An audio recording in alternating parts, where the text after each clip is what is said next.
Les fans de la série le savent, Akiva Schtisel est un peintre brillant, mais tourmenté. Ses tableaux à l'atmosphère si mélancolique sont devenus presque aussi célèbres que lui.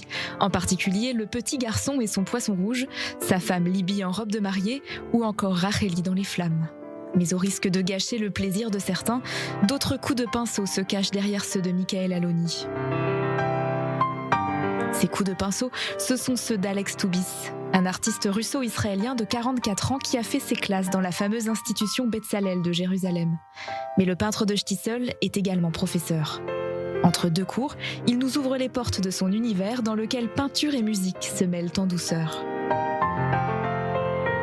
Lui ne connaissait pas du tout Schtisel, mais ses œuvres, elles, avaient été repérées lors d'une exposition.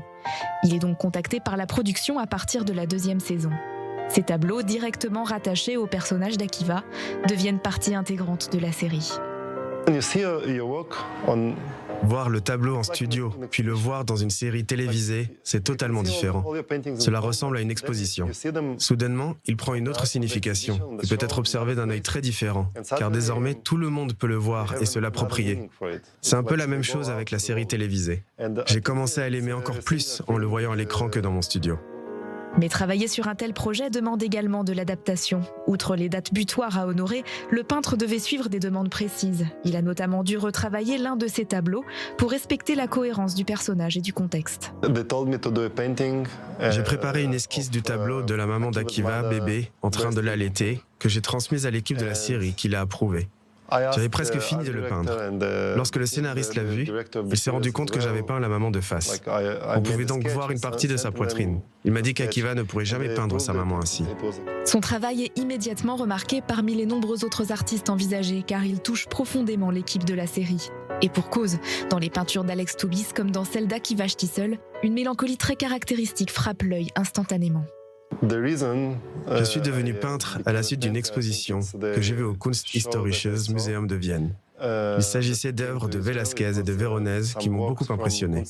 Au départ, je voulais être réalisateur ou psychologue, mais ensuite, j'ai senti quelque chose de si fort, de si intime dans ces tableaux que j'ai souhaité faire pareil. Je ne savais pas si j'avais le talent pour cela, mais je savais que je voulais m'impliquer dans ce domaine d'une façon ou d'une autre. Je ne savais pas vraiment pourquoi. Probablement le mélange des couleurs, le fait de transmettre des émotions, de montrer la lumière. C'était magique.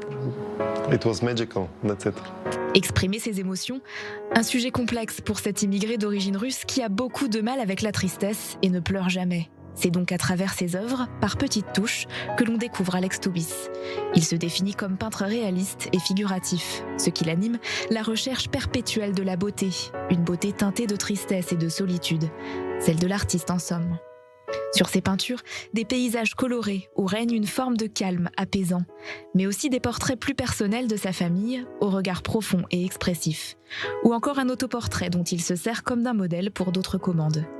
Après une telle collaboration qui aura suscité la curiosité sur ses œuvres jusqu'aux États-Unis, Alex Toubis poursuit à la fois son travail de professeur à Betzalel et sa carrière de peintre. Quelques retouches sur sa dernière nature morte avant de nous embarquer dans son prochain voyage, la tête dans les nuages.